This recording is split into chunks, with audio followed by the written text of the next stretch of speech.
નમસ્તે મિત્રો. આજની સિરીઝમાં આપણે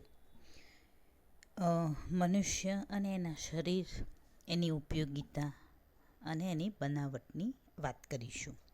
એ પહેલાં આપણે જોઈએ કે થિયોસોફીની દૃષ્ટિએ નોલેજ, વિઝડમ અને આત્મ અનુભૂતિનો શું મતલબ છે.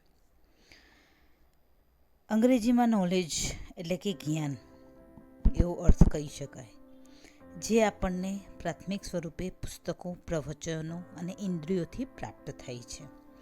પરંતુ વિઝડમ એટલે પ્રજ્ઞા અથવા સાચી સમજ, તે કોઈને આપી શકાતી નથી, તે સ્વયં પ્રગટ થાય છે.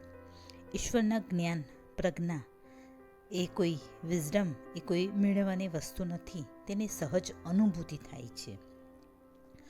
કોઈને શબ્દોથી ડાહ્યો બનાવી શકાય નહીં. જ્ઞાનનું વિતરણ થઈ શકે છે, તે પ્રમાણે પ્રજ્ઞાનું વિતરણ થઈ શકે નહીં. કોઈક વખતે નોલેજમાંથી સમજણ સ્ફુરે છે ખરી. ડાહપણ એટલે કે વિઝડમને વ્યાખ્યા ન આપી શકાય, કારણ કે તે બહારની કોઈ વસ્તુ નથી. સાચી સમજનો ઉદય સૃષ્ટિસ્થ સંબંધોથી થાય, જેને માટે પૂર્વ ભૂમિકાની જરૂર નથી. પ્રજ્ઞા એ સ્વયંભૂ છે, તે પ્રાપ્ત કરવાની વસ્તુ નથી, તે કોઈને આપી શકાય નહીં.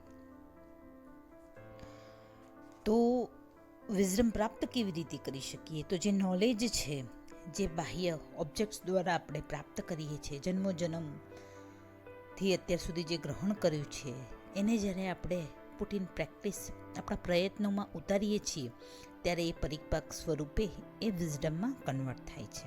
આથી વિઝડમને આપણે આપણા જ્ઞાન દ્વારા, આપણા ધ્યાન દ્વારા, આપણી વાણી દ્વારા આપણે પ્રગટ કરી શકીએ છીએ. એને મેળવવા માટે કોઈ પર્ટિક્યુલર રસ્તો આપણે બતાવી શકીએ નહીં. નોલેજને જેટલા આપણે સાચા દિલથી, ઇન્ટેન્સલી આપણે રોજિંદા જીવનની પ્રેક્ટિસમાં મૂકીએ, તો વિઝડમને અનુભૂતિ આપણે કરી શકીએ છીએ. અહીંયા આગળ એમને વાત કરી છે ઇન્ટેલેક્ટ એટલે બુદ્ધિ અને એક્શન એટલે ક્રિયા. ઇન્ટેલેક્ટ એટલે બુદ્ધિ, તે કોઈ એકાદ વિષય પરત્વે હોય છે, એમાં સમગ્રતાનું દર્શન થતું નથી. જ્યારે ઇન્ટેલિજન્સમાં વ્યક્તિની આંતરસૂઝ એટલે કે અખિલ શક્તિ વિકસાયેલી છે, તે સર્વ વસ્તુઓનું તેના પૂર્ણ સ્વરૂપમાં સમજણપૂર્વક દર્શન કરી શકે છે. સર્વ વસ્તુઓ કે બનાવો તરફનો એનો અભિગમ એક જ નીતિ રીતિનો હોય છે. એક્શન વિશે જોઈએ તો વ્યક્તિની ક્રિયા કોઈ એક પ્રસંગ કે બાબત પ્રત્યે હોય છે, જ્યારે એક્ટિવિટીમાં વ્યક્તિના જીવનની સમગ્ર ક્રિયાશક્તિનું દર્શન થાય છે. લાંબી દોડ કે સ્ટેજ ઉપરની પાત્રની ક્રિયાને તેથી એક્શન કહેવાય. જીવન જીવવાની સમગ્ર ક્રિયાને એક્ટિવિટી ગણી શકાય. અને છેલ્લે આવે છે આત્મ અનુભૂતિ.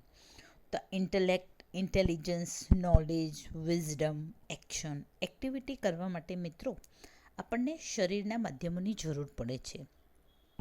આપણને પ્રકૃતિએ એક નહીં 7 શરીર આપેલા છે. કેટલીક જગ્યાએ 4 શરીરની વાત કરી છે, કેટલીક જગ્યાએ 5 શરીરની વાત કરી છે, જ્યારે આપણી થિયોસોફીએ 7 શરીરની વાત કરી છે. તો આ જે શરીર છે, એના માધ્યમથી જ આપણે ઇન્ટેલિજન્સ અને વિઝડમને પ્રગટ કરી શકીએ છીએ. પણ એ પહેલાં ઇન્ટેલેક્ટ બનવા માટે, એક્ટિવિટી કરવા માટે, એક્શન્સ કરવા માટે અને નોલેજ પ્રાપ્ત કરવા માટે આ જે શરીરો છે એ અભૂતપૂર્વક પ્રકૃતિએ આપેલી આપણને દેન છે. અને જ્યારે તે સંપૂર્ણ રીતે એ વિકસિત થઈ જાય છે, ત્યારે આપણે આત્મ અનુભૂતિના સ્ટેજે પહોંચી જઈએ છીએ. તો આ રીતે આપણને પ્રકૃતિ તરફથી મળેલા 7 શરીરની ખૂબ જ ઉપયોગિતા છે, જેની વિસ્તારથી વાત આપણે આગળની સિરીઝમાં જોઈશું. ધન્યવાદ.